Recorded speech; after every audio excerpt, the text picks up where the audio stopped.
presence with thanksgiving in your heart and give him praise. And give him praise. Come into his presence with thanksgiving in your heart. Your voices raised. Your voices raised. Give glory and honor and power unto him. Jesus, the name above all names. Time. I'm Bonnie Libhart, along with Emily Libhart, and this is Vision Plus, and we're going to talk about time. We got, in the next 60 days, an incredible amount of things that we'll all want to be doing and crush it into a certain amount of time.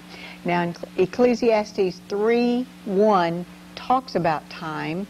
In fact, from my Godspeed, I ran off some verses from time. Wow. These are the ones, Emily, that talk about time. At least a half an inch thick. Yes. These are all single-spaced verses, all the verses, 771 verses in the Bible that talk about time. So God was very interested in time. And Ecclesiastes, it says that we have plenty of time to do everything. And time, that I even have time to get this back together again. Time, we are going to be just busy with Thanksgiving and Christmas time. I know that sometimes we don't plan our time as well as we'd like, and we hope to help you plan your time just a little bit better. I know my brother was in the Merchant Marines in Seattle, and he was to catch a boat to go out to the ship at a certain time. So he'd been out late the night before with his girlfriend, and so he saw the boat. He said, "Oh no, they're leaving me." So he rushed over there and he jumped and he hit the water actually, and so they threw him a rope and he pulled himself up and he got inside the boat and he thought, "Boy, I made it just in time." The only thing is the boat was coming in. He was on the wrong boat. No, it wasn't on the wrong boat. Oh. He was catching it as it was coming in to get everyone instead of, and then they were going to load everybody up and go back out to the ship, you know, because the Merchant Marine. And so he had not planned his time right. He thought he was losing it, you know, not going to get on the boat. And I know a lot of times that we think we have this much time when we have this much time, but usually if it's time to get ready to go to church or to do something that we want to do, some people are always late, you know, and that's just a habit they have. That psychologists tell us that people who are always late are many times people with low self-concept, or they also can be a person who wants to get the attention of everyone, so when they walk into church or they walk into work or wherever they're going. Like when I was little and I used to walk into the room, and every time I walk into a room, I'd just fall down and everybody say, "Oh, poor little Emily." And it's kind of the same thing carried over when they're late. Yeah. You know, they get that attention. Are you still falling into the room? No. Well, only when I wear 6-inch stilts. And then you might fall in time. Well, time is marked by a lot of things. Soldiers mark time, musicians count time, and clocks tell time, I suppose. Prisoners mark time. And time is all we have. Now, when we all go to heaven, we will not be judging time anymore. That will be a time when there will be nothing that's marked by time. It seems just impossible to think about it. You know, you can't. We've been there. Thinking of the clock. Yes, and we have time now. I think you're actually excellent at planning your days, even though you had to call today and say, "I'll be a little bit late." Yeah. And so I was going to brag about how you have your time. Why don't you tell us how you plan your time? Because I know you actually work almost full-time, and then you have a ministry that's almost full-time. Everything else in the world that comes around, I have to use a calendar, and I have to prioritize. I actually write, each little day has a little block, and I write down the necessary things, and throughout the month, like sending out the invoices on the 25th, the newsletters on the 30th, and I have everything earmarked in priority, in importance, And once I do them, every little day in the little block, I check the little block off. And I write them real small and real neat right in my calendar, and have kept a calendar for, you know, a long time, several years now, and I've just disciplined myself to do that so that I'm sure that I do the most important things that are necessary for the day. And then if I don't get to some of the, you know, can put them off things, if there's just not enough time, then I reschedule it right at that moment at the end of the day into another day that's not quite so busy. Last week, Bob Brooks asked me to do a seminar on time, and which I did, time organization. And that, I heard it was just wonderful. Well, they raved. So I thought it was really interesting. The very next meeting I went to, I was late. I went in and to the meeting, I said, I teach time organization. I'm not on time, but I teach time, right? Time organization. There's certain things that we can do, and you might want to get a pencil and paper, because we're going to go over these real quickly, so that if you want to start organizing your time, you can. And I think that the first part, and if you'd like to have one of these booklets for a donation to Victory Network, you may have one. It just talks about time. Time is now, strength, power, health, freedom, capital, prosperity, opportunity. Time is of the essence, and time is success, and there's a way to capture your time. So let's just go down the list of how to do that. If the Father in heaven felt that to talk about time warranted using 771 verses concerning time, and he's so clear to say that there's a time for each thing that we need to do, then that must be really true. I remember watching Ashley, my little 1.5-year-old granddaughter, the other day, and I was thinking, all she has to do is look beautiful and smile, and we feed her when she's hungry, and we do all the diapering and the necessary things, and keep her clean and bathed, and she doesn't have to worry about time. Other people take care of her time. And my dad, after he had a stroke, and he was in a nursing home for a little while, and then my mother took him back home again, and I remember sitting by his bedside, and your grandmother, Libhart, I was there in Pennsylvania a few weeks ago, and sat there as she was in the nursing home after breaking her hip, and they're at a different time in their lifetime where they can reflect back over the years, and their time is just to sit.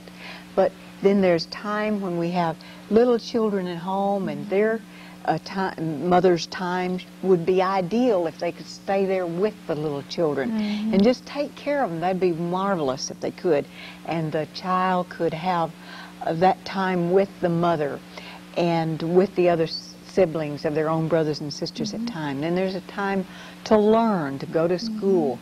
Then there's a time to work. There's a time that you go on to your work world where you are creative and you put money away and you save money for the future, so that when your time is to retire, you have something to retire to. Kind of like a cycle of times is what you're all talking the about. time. But now we're talking about what we, both as mothers and as workers and as retired people, all of them can fit into this category in organizing your time. And I think that if you have your pencil and paper, first of all, in order to organize your time for the next 60 days or for the next 6 years, you write down the things that you want to do, everything that you want to do, in defining the things you'd like to accomplish. If you mean almost like a goal? Well, or that you doing? just take a yellow pad and write down the shopping you need to do, Oh, okay. the things you need to purchase. You need to send off cards. If so many times we don't do things because we didn't allot time. We know someone has maybe passed away in the family, died, and you didn't. And you think at the time, or in the not only the family but acquaintances or at church, and you think in your head, I'm going to send them a sympathy card or write them a note. But we don't put it down, and if we don't do it right then, we forget about it. That's right. So we need to write down everything that we want to accomplish and need to accomplish, because a lot of things that we should do and need to do, and really as human beings owe to our fellow human beings, is to write that down.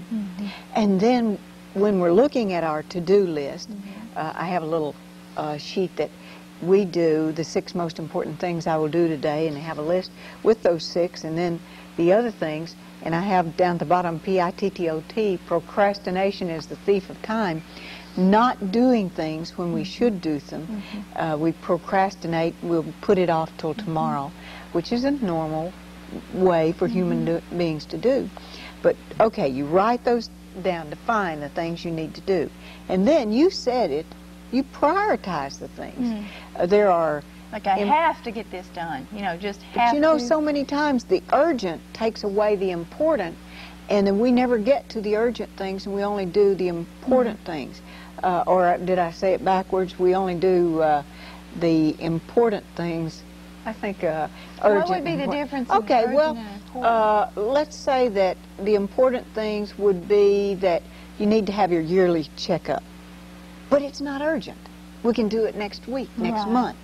But it really is important to do. Okay. It's important that we have our but it's not critical as to at that moment. time. However, if you don't write it down, go have a yearly checkup. Go have your teeth fixed, your teeth cleaned. Those are important things, but they're not urgent. Urgent are, I don't have a clean shirt to wear, or my husband doesn't have a... April the 15th and the taxes have to be in the those are mail. urgent. That's urgent. So the important things need to be written down, and then the urgent things also. And then prioritize the list.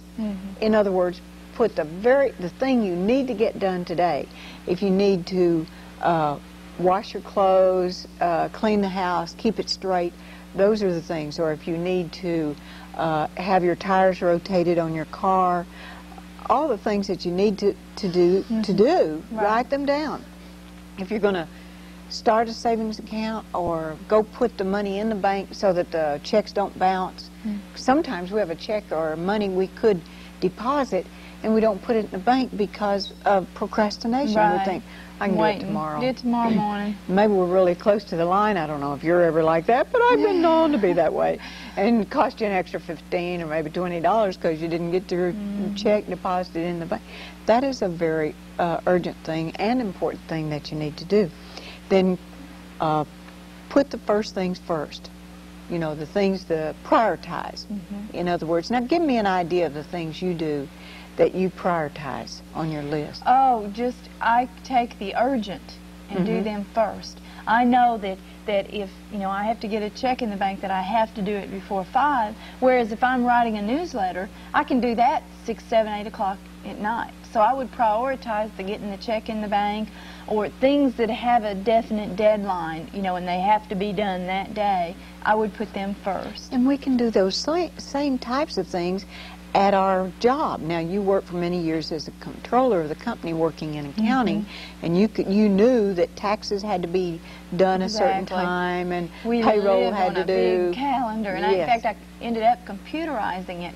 And every morning, when I would sign in on the computer every morning, it would print out the list of job duties that I had to do for the day in order of importance. And then I would just go down the line, do them, and check But them if you hadn't put it into the computer, it wouldn't be flowing out the computer. That's right. And it was a manual system first. You had a big year chart on the wall and wrote in each little block everything we had to do. And then you put it into... But we can do the same on a yellow pad. That's we right. Can, oh, yeah, it doesn't Or matter. our appointment book. Now, I have misplaced mine at a sales meeting in the real estate office, and I put a $50 reward for someone who finds my appointment book. Well, if I find that appointment book, I'm going to look. I know it. I tell you, it is so important to me, and your CPA will absolutely go bananas if you don't find your book. Now, after you put your first things first, then create a timetable. If you don't put a date by going for your annual checkup, you continually putting it on that a list of things to do, and it gets moved over to tomorrow.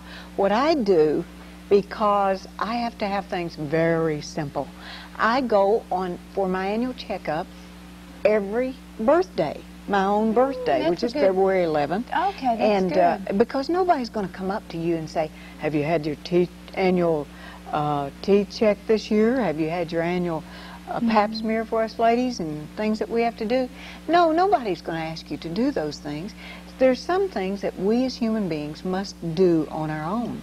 And so I do mine every birthday. Now, if the birthday falls over a weekend, or then I will have it within the week prior to my birthday, so that once that February 11th day is passed, I know I have gone for my annual checkup. Do the same thing for teeth, and then I also do Tony's if I set his time to go, and I set yours sometimes, and sometimes you don't show up there. But I'm a grown woman. I can schedule my own time. Very good. Thank you. And then you do one thing at a time. Now, how important is doing one thing at a time? Bethlehem Steel, I know you've heard the story, we used to live in Pennsylvania, so I know some of these Pennsylvania stories. But anyway, Bethlehem Steel was in Pennsylvania, and they were having very great financial challenges, about to go under. So what they did, they called in a management consultant, and this was back in right after the turn of the century. His name was Charles Schwab. Now, his company has gone on. That's a familiar name. Well, he's gone on to do other things, Yeah. but I'm sure it's descendants of his. But Charles came in and he analyzed, did research on the company and analyzed, and he went in to the president of Bethlehem Steel and he said, this is what you should do. Write down that everything that needs to be accomplished, prioritize it, and then take number one and do number one. Do not look at or do the 2, 3, 4, 5, 6, and 7, and 8 down on your list until number one has been done. And I think from the Bible, when it talks about it in Haggai, in Ecclesiastes, about a time to do everything, and everything has a time, and at that present time it goes, Lord says it time and time and time and time again, is at that present time. There's a time to do something, and at that time we're supposed to accomplish that. And so do that one thing, and then after you have number one, priority done, then go to number two.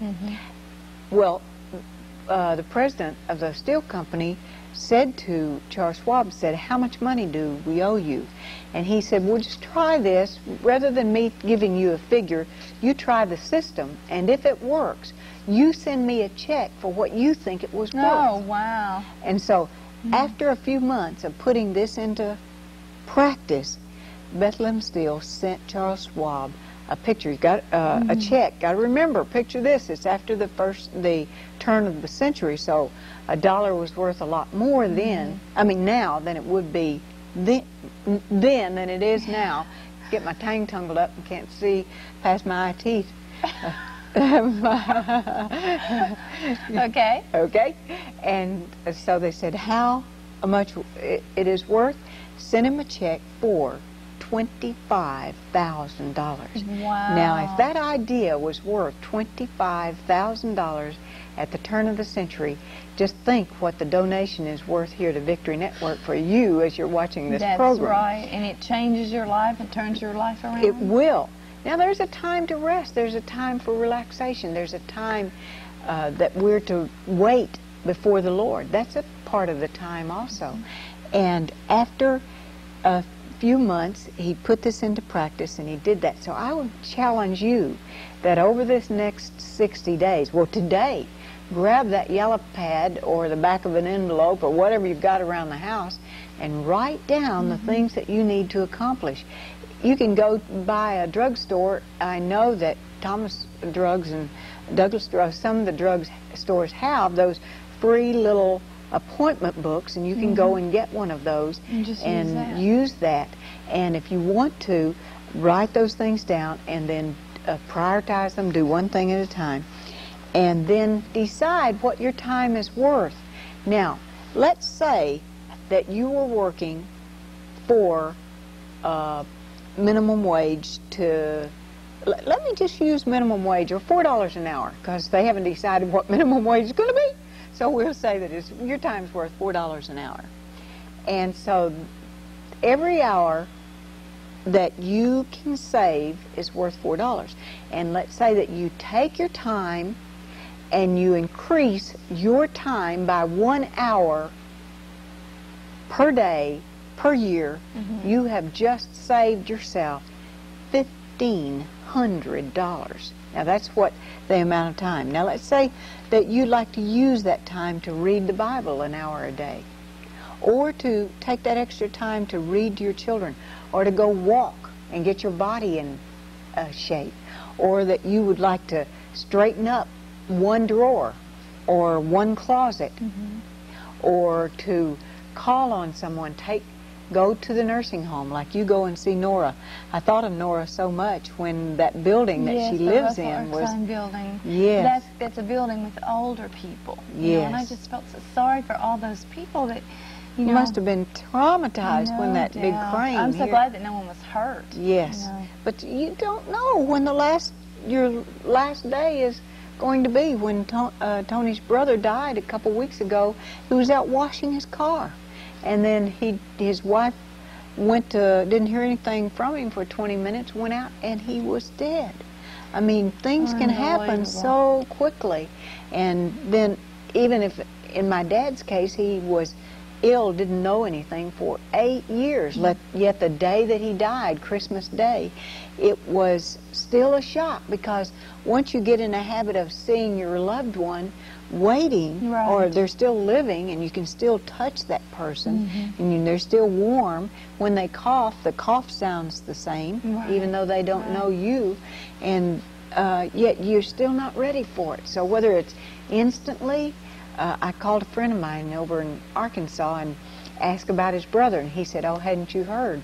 He and his wife were killed in a car accident 8 years ago." Well, all these years, I thought that person was alive. I didn't know they'd been killed in a car accident 8 years ago. So you never know someone that's in your heart. It brought back to me what the Lord has shown me in the vision, that the time is now to write those letters. That's right. And to make a cassette tape, to perhaps buy one of the programs from Victory Network that you've heard Chuck and Vicki on, Rain in the Valley. Gifts yes, this year. That would be great. What a blessing. I mean, what, there's $16 for a Well, I don't know what they charge for the tape for, you know, it may be the donation. I think that's what the actual tape cost, but they would need to have some time for their money. Wouldn't that be an incredible some money for their time idea for a Christmas gift? Oh, so many people are into renting the VCRs in the movies. Get a good, you know, Vision Plus or one of the other shows, Rain in the Valley, where they had the band, and just let them stick that in and enjoy it and get saved at the same time. Hallelujah. I like that idea. I think it would be marvelous, because time can't be stopped, it can't be stored, it can't be stretched. The 1,440 minutes that we have in a day, 60 minutes in an hour, 60 seconds in a minute, Right. and that totals 1,440 minutes. I'll never forget the very first time when I came to know the Lord and made the decision to read 5 minutes a day. Do you realize how long 5 minutes can be when you're reading the Bible that first time you've made that? Then it becomes exciting, and you could read 4 hours and it would just be wonderful. But I read a chapter, then another chapter, and another chapter. 5 minutes can be a long time. And if we just used 5 extra minutes to maybe get on the phone and call someone and say, "You've been on my heart. I just want to call you up and tell you that I love you. And I miss hearing from you." You know, friendship needs to be, we need to work at being friends. And so much of our time, it just slips away into eternity. We didn't make that phone call.